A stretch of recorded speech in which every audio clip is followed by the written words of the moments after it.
All right, everybody. You know how we like to let you in on the official insider scoop. Well, here's a scoop. Carol, where are we going to be in May? Fine gardening is going to be in the south of England in May, just after the Chelsea Flower Show. That's right. 4 years in the making, everyone. We have been planning an international exclusive garden tour of private gardens and interesting landscapes that there's no other way that you're going to be able to get into. And how we're putting together this exclusive tour is with Annie Guilfoyle, award-winning Chelsea silver medalist. Annie Guilfoyle is going to be leading a very small and intimate group of gardeners to explore the Somerset region of the UK. So, if you're interested, go to finegardening.com right now because, Carol, we are not letting a lot of people in on this. No, the beauty of this trip is it's such a small group, so you really get personal access to Annie. You're not going to be at the back of a long line, or you're not going to be on a huge motor coach full of 100 people. No. Yeah, it's going to be a fun trip. I'm a little jealous. If you want to see photos of the places that this tour will take you, go to our Instagram and you will see we've been posting. Yeah, it looks amazing. You will be filled with longing. We're exceptionally proud. We curated this. I'm not joking when I say 4 years in the making, and we're very, very proud to bring this to you. We took everything that we didn't like about garden tours in the past, and we're doing just the opposite. Private, small, 4-star accommodations. I mean, we could go on, but go to finegardening.com. You'll see on our homepage that there's a portal to take you right to this tour so you can read all about it and buy an exclusive ticket because we're only letting a handful of people in on this.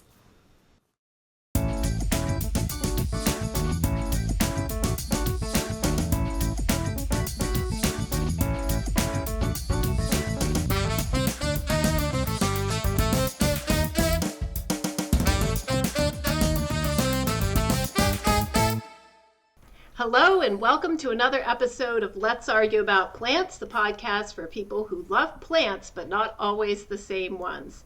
I'm Carol Collins. I am a senior editor at Fine Gardening Magazine, and today I am joined by two guests. We have Richard Hawke, who works at Chicago Botanic Garden doing horticultural trials, and Sam Hoadley, who has a very similar job at the Mount Cuba Center in Hawkesson, Delaware.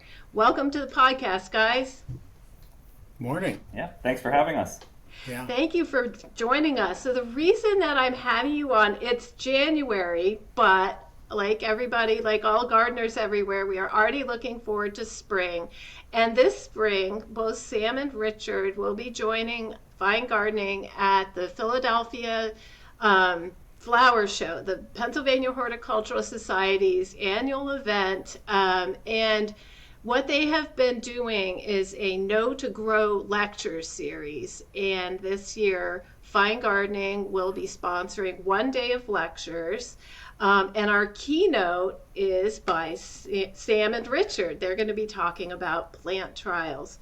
So let's start off. I would like to start off with asking Richard, like, what is the value of plant trials? Like, why is it important? Why should we care about plant trials?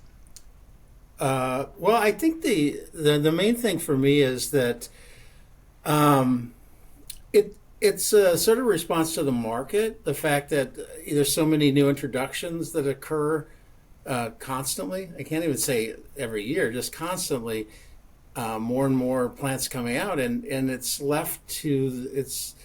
of left to the gardener or the end user to decide what if that works or doesn't work. So it's sort of trial and error on their part, which of course gardeners have been doing forever. But I think a trial program allows gardeners to have someone else do that, and hopefully an impartial someone else who is not trying to sell the plant. They're trying to figure out if it's a good plant for the conditions in which it's being grown.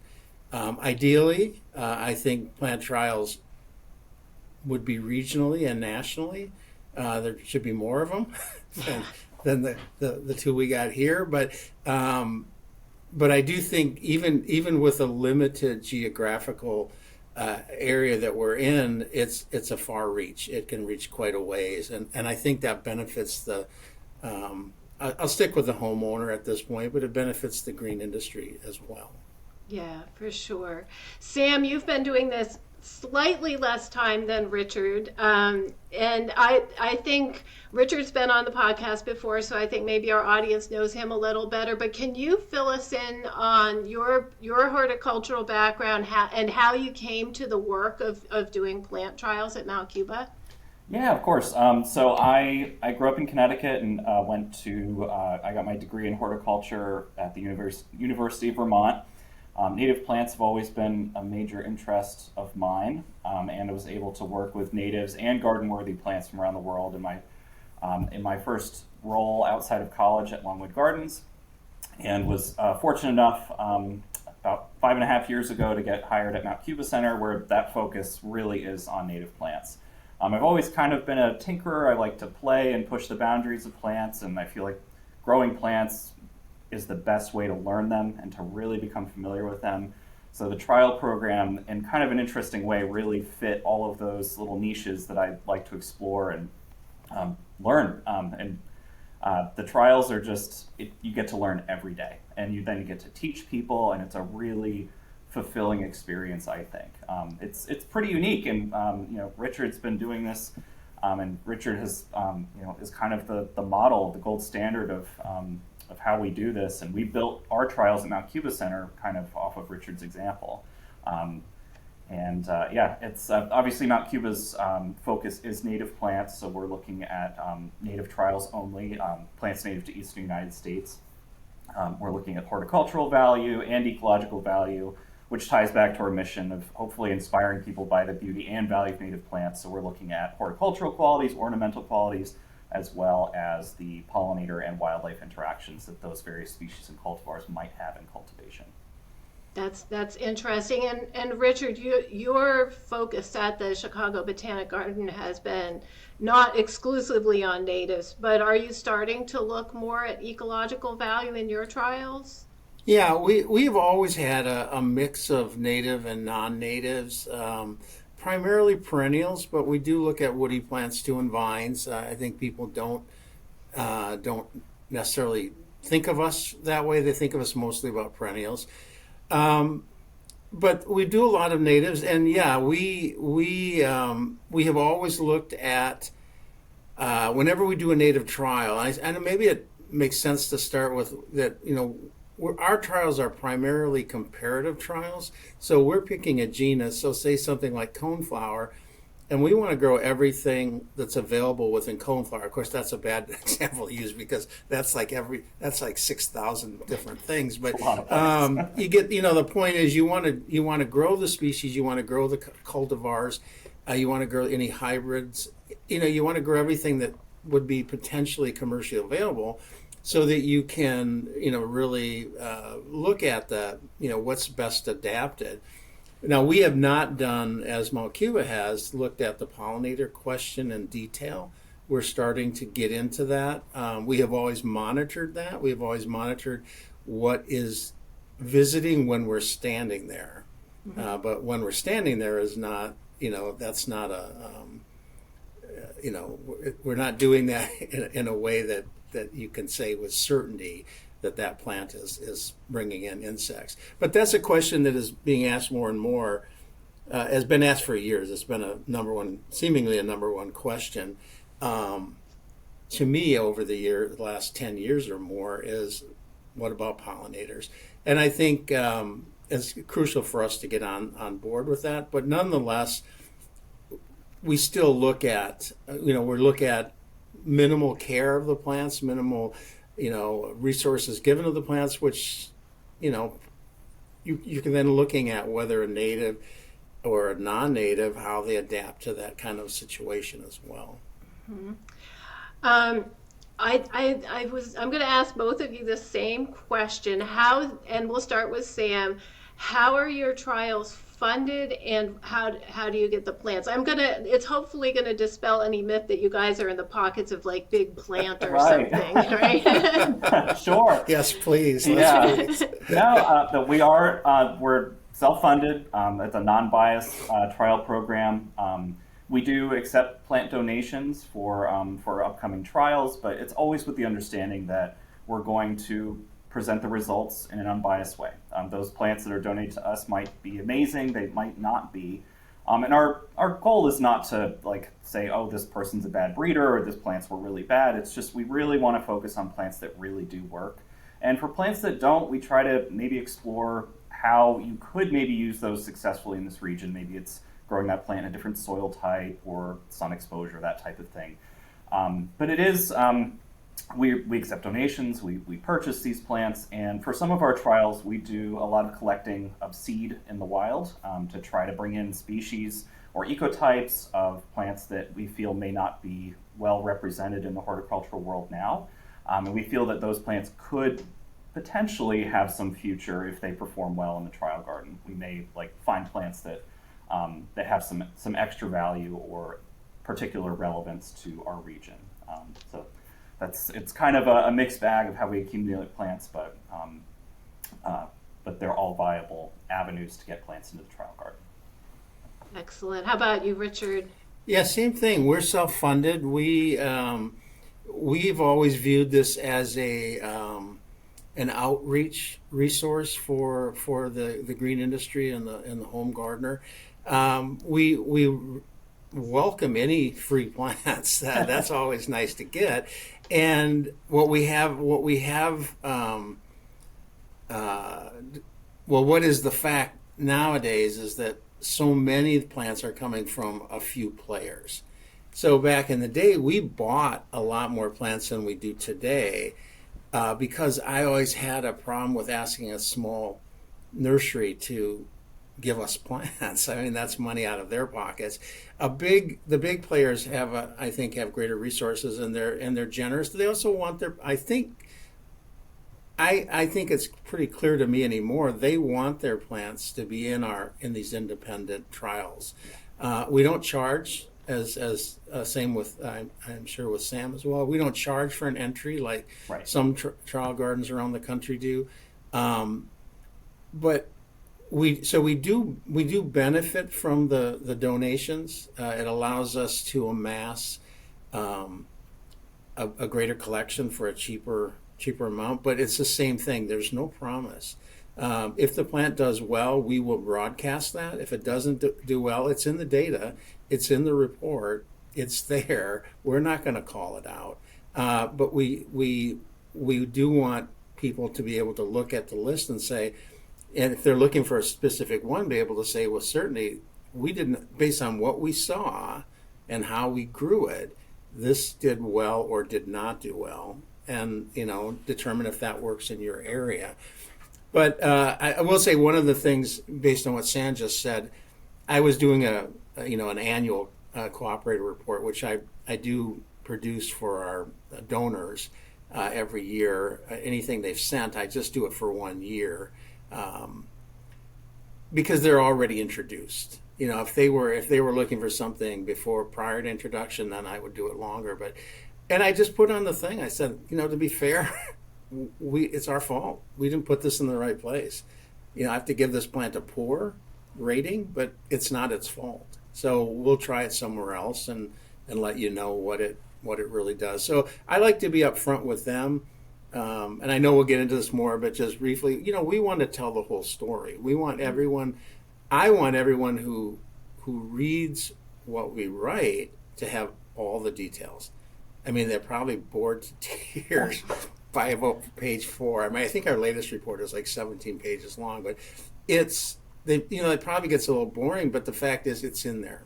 We're not trying to hide anything. We want all honesty. We want it to be as upfront about it as possible.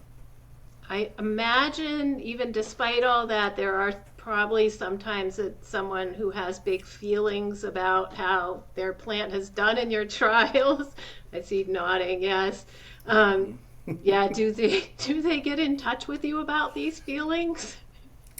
I'd say rarely, but It's rare. it does happen occasionally. And my response is always like, this is, we're trialing in one set of conditions. Like if, like, say the plant breeders in, New England or the southeastern U.S., like your plants might do really well in those conditions, but we're trialing in one soil condition and one place that might be different from where it's bred or where it's selected, and we're just saying what we saw. So there's no spin, there's no bias, and that works both ways. So one thing, I mean, just an example of that, and this is a much more removed example, but we did a trial on Helenium, and a lot of that breeding work was done in Europe, and a lot of those plants were selected and were bred for good, robust growth in a European climate, and Germany, the Netherlands, and the UK. When you bring those plants back to the US, they did terribly. It's not fault of the plant, and where those plants were introduced, I'm sure they were far better. But again, we are just basically sharing the results of what we see in this specific place in this specific time. Mm-hmm. That makes total sense. Sam, have you ever had the chance to visit the Chicago Botanic Garden? I am sorry to say I have not, and it is number one on my bucket list. And we're talking about a trip maybe this year, maybe next, but it's needs to happen. Yeah. And I'm sure that you've studied it. Absolutely. You would probably know your way around from just looking at the pictures. But sure, and we read Richard's reports. In particular, we just finished an ironweed report and poured over Richard's publication and results, and it's really interesting. Like, even though our trials are in different regions, seeing some plants that are performing similarly, or in some cases really differently. There's different hardiness zones, so that can come into play. But it's fascinating to see that as well. Yes, I think there have been multiple trials that both places have done, and sometimes the trials are separated by years. Do you guys know if you have any coming up that are the same? Like, is there any chance of coordinating your trials between the two places? Well, I think there is. There is. Unfortunately, it has never happened. Yeah. We've talked about it. I talked about it with George, Sam's predecessor. I think I talked about it with Vic, who I think was George's predecessor. Right. I think a big part of it for us initially was we had a longer trial period than they did. I think Sam mentioned that you've gone to 4 years now. Yes. Yeah, and so that matches up. I think it's a smart thing to do. I'm actually very comforted by the fact that even though we don't do our trials, in synchrony, the results that overlap, both positive and negative, it really seems important and valuable to me. So but I do think it could have, obviously greater impact if we did it at the same time.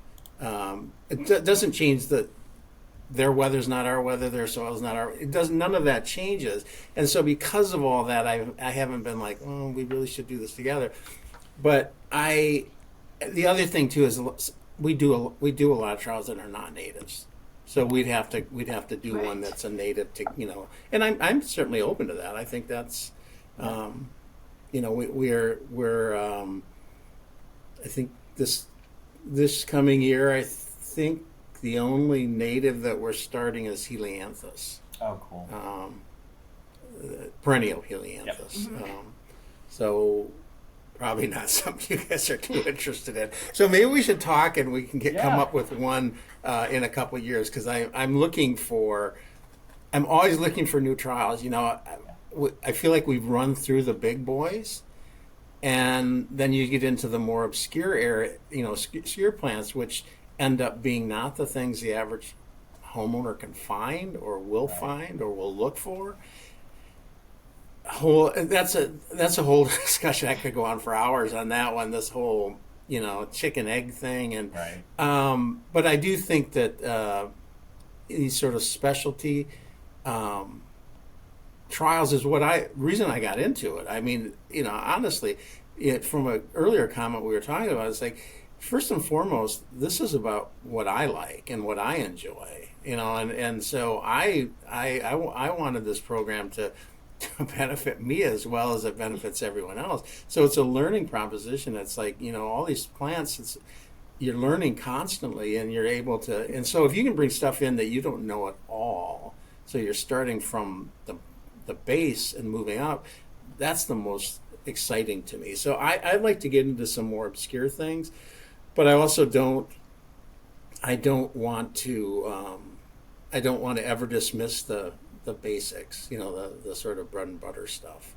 And one other quickie that I was going to mention is, I mentioned earlier that we get a lot of our stuff from donors, from cooperators, but we also, when we ask them for something, they also will ask us if we'll take stuff for them. So we do have a lot of stuff that doesn't fit necessarily into what I call a generic trial or a target comparative trial.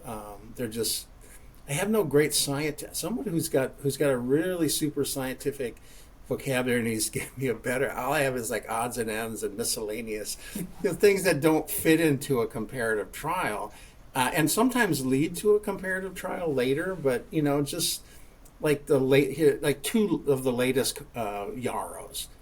I'm not going to build a trial. I'm not going to get two new ones and build a whole trial around yarrows. So those are the kind of things. So we do have a lot more of that in the trial than we've ever had. And I think that is a direct result of the way the market is. I think last year, I think if I recall, Proven Winners introduced 200 new plants. No, that's a huge company, but that 200 just from one company, that's amazing. It is. Absolutely. One thing I've noticed working with both places, both Chicago Botanic Garden and Mount Cuba Center, is the difference between how you handle shade. And so I was wondering if each of you, starting with Sam, could tell us, like, what is your shade trial area like and how do you use it? Yeah, absolutely. Our shade we have a shade structure, which is I've heard people describe it looking like modern art or electrical substation, but it's an incredibly functional space and a piece of our broader trial garden that's open to the public. Our trial garden's about, I'd say, maybe a third of an acre, and the shade structure is probably a third of that space. And it is covered in shade cloth, so the shade is consistent throughout. It's about 60% shade, and that shade cloth goes up in about April and comes down in November-ish. We basically follow the tree canopy and try to mimic that as best we can.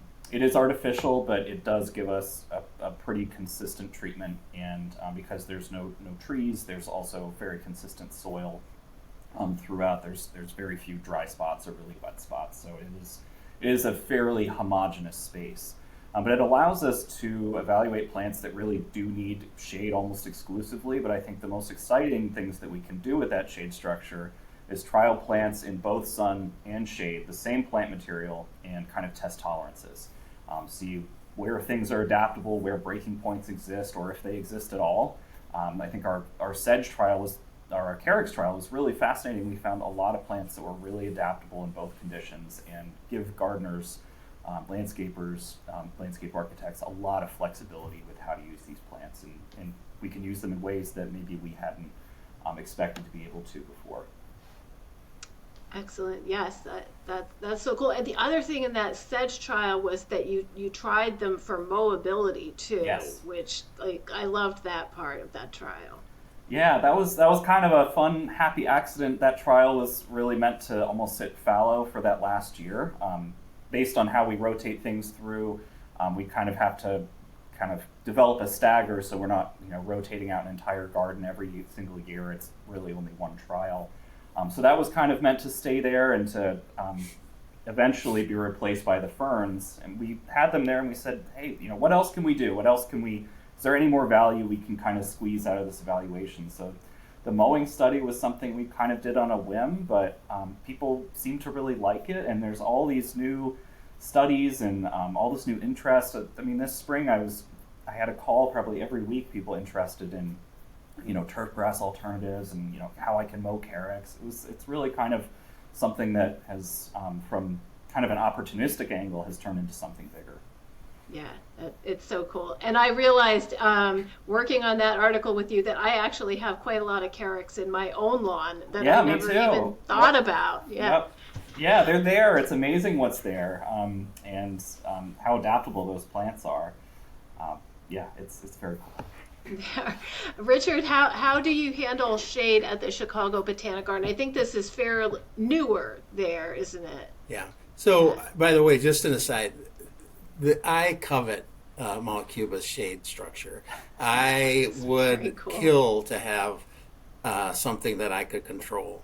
And I actually think it's a piece of art. I think it's actually a pretty amazing structure. But nonetheless, so we our original trial garden was a aging landscape. So we had a lot of mature trees that actually ultimately died, which created more sun and stuff.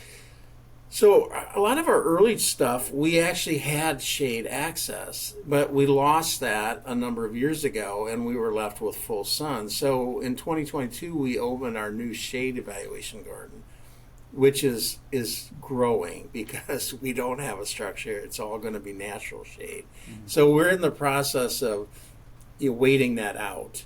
But in the interim,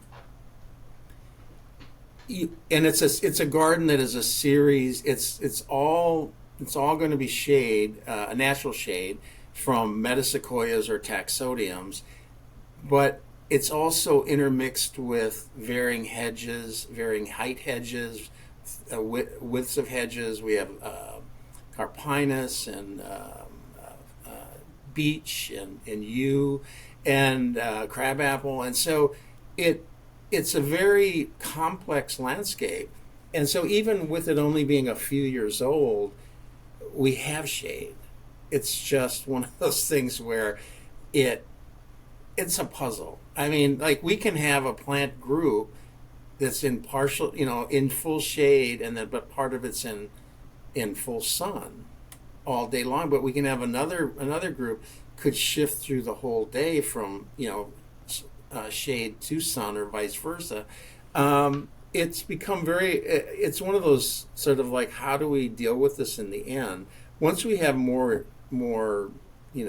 common shade, I think that might ease up. But the nice thing about it is it creates all these different microclimates, but it also is more mimics someone's home. Mm-hmm. They're not going to have it in a structure, unless they have a structure, of course. But they're going to be dealing with the vagaries of the trees. So in the end, I think that will make it valuable. But for now, it's growing. So I view it as sort of a shade garden to come. So our first go around in that trial, I selected plants that a lot of people would just automatically put in shade, at least here. But I know they take a lot more sun. Things like ajuga and hellebores and bergenias and carex and pulmonarias. They're the canary in the coal mine. I know that they'll take sun, but they got to have constant moisture in that full sun. So I knew they were potential problems, but they've done admirably. So I chose a lot of plants like that will transition us hopefully into next go around being more uniform in shade. But it's important.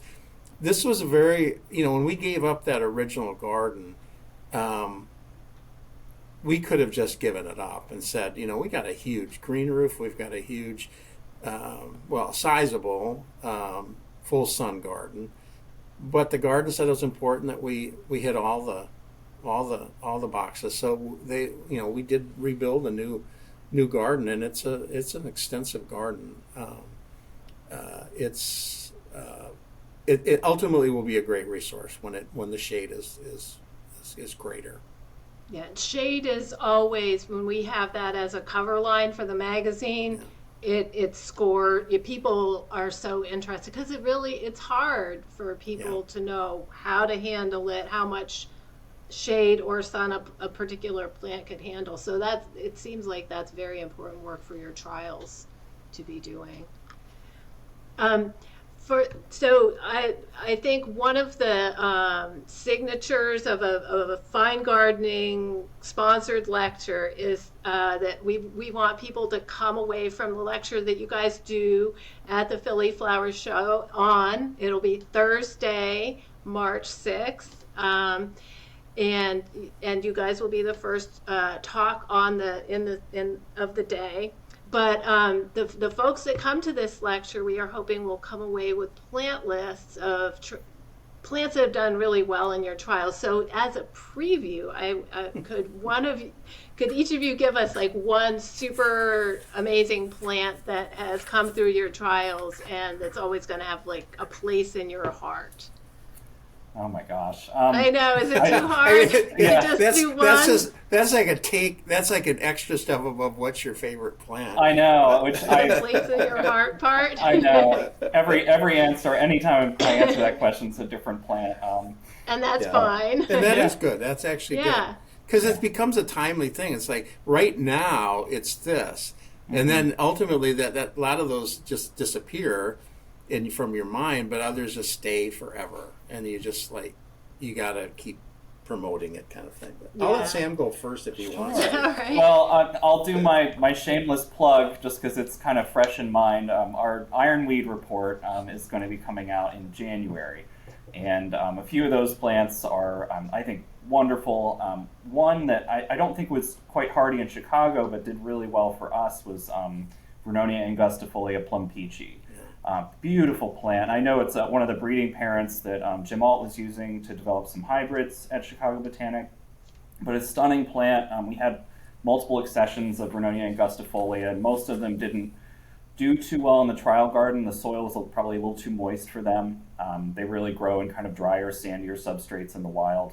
But this one was really adaptable, just beautiful foliage, beautiful form, stunning flowers, lots of pollinators, and even the seed heads were beautiful. They kind of had this slightly purpley flush to that kind of feathery pappus that they have. It was just a stunning plant. And there's lots of other ironweeds that I love, and I think we could go trial by trial. But I'll try to in the talk I'll try to feature a couple of our favorites from some of our most recent evaluations for sure.